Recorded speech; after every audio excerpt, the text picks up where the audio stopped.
I've spent much of my free time during the last week playing Pokemon Moon and have recently finished the game. Critics and fans alike seem to be going crazy over the two latest entries in the Pokemon series, with perfect review scores being handed out, and with this generation even being labelled the best since Gold and Silver. I, however, don't share this opinion. Whilst the games aren't terrible at all by any means, in fact I would describe them as another solid entry in the Pokemon franchise, I can't help but feel saddened that Sun and Moon have completely failed to live up to my expectations. And with that in mind, here are 10 reasons why Pokemon Sun and Moon are disappointing. Number 1. Hand-holding. For me, a big part of the Pokemon experience is the journey of exploring a new region and being able to discover unique and interesting locations. When I first saw the map of Aloha, I couldn't wait to traverse each exciting island and go on an adventure. Unfortunately, in Sun and Moon this never really comes to fruition.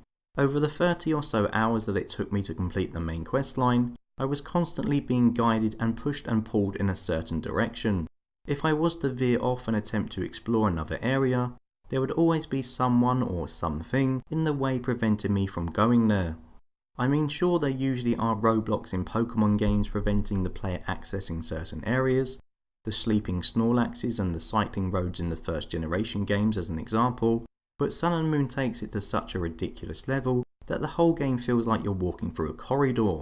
In fact, these latest entries reminded me of when I tried to play through Final Fantasy XIII, a game in which I spent most of the time going from A to B in a straight line before finally getting bored and giving up with it.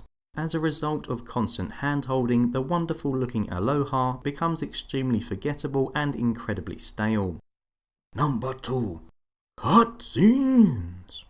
I do wonder if secretly Hideo Kojima worked on Sun and Moon in some capacity, because at times it often felt like I was playing a Metal Gear Solid game. As previously mentioned, the player is constantly guided towards the next goal, and upon arriving there will be a tedious interchange of dialogue between some of the main characters that the player has to sit through.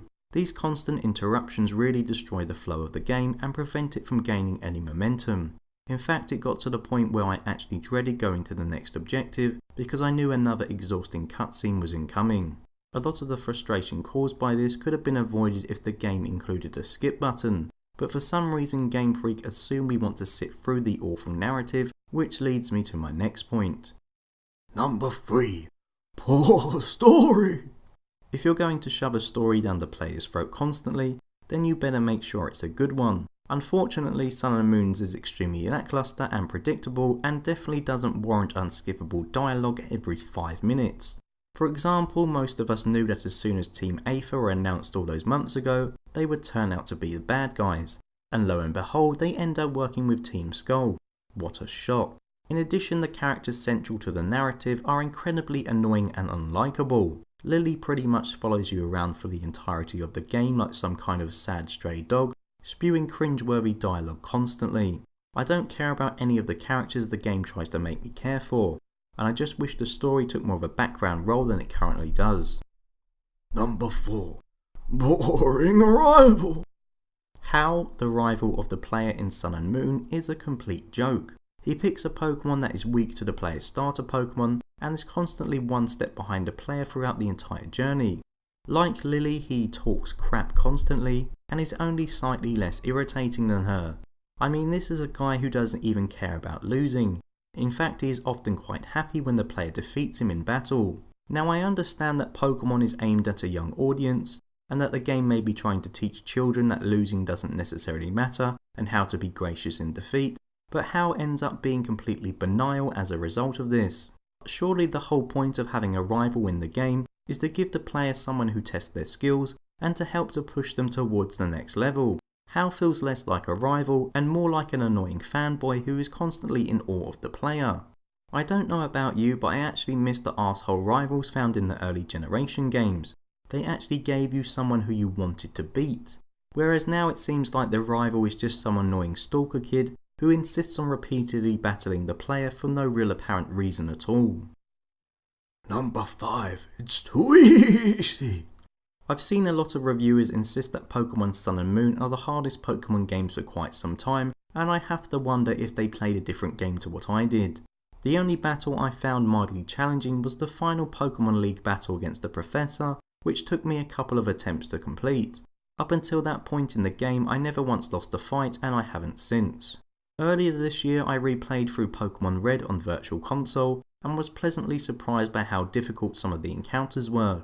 There were a few gyms which took me a couple of attempts to complete, and the Pokemon League in particular provided me with a decent challenge. Whilst I do understand why Pokemon games have gotten increasingly easier over the years, arguably it's probably because the developers don't want players having to spend ages grinding. Making the games incredibly easy is not an ideal solution to this. The easy difficulty combined with Sun and Moon's linearity make for a very dull playthrough. Number 6. Rotom Pokedex.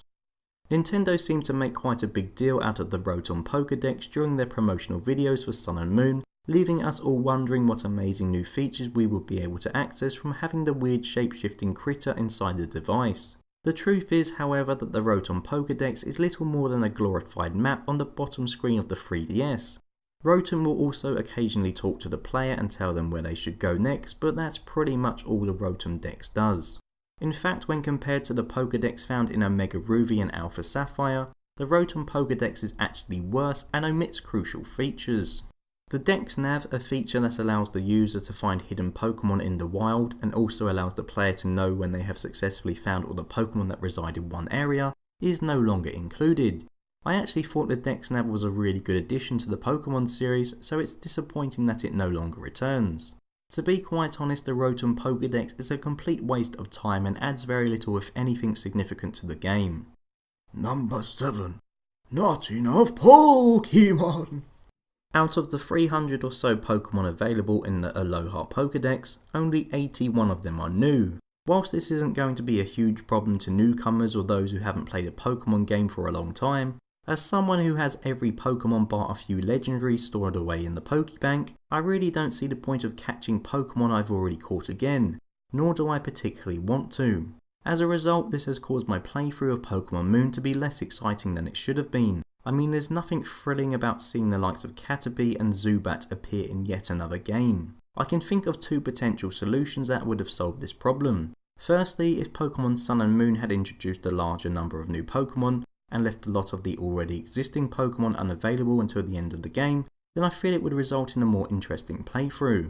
Secondly, instead of introducing more new Pokemon, if the developers had included a larger number of Aloha form Pokemon, then I would be more inclined to catch Pokemon that I have already caught again.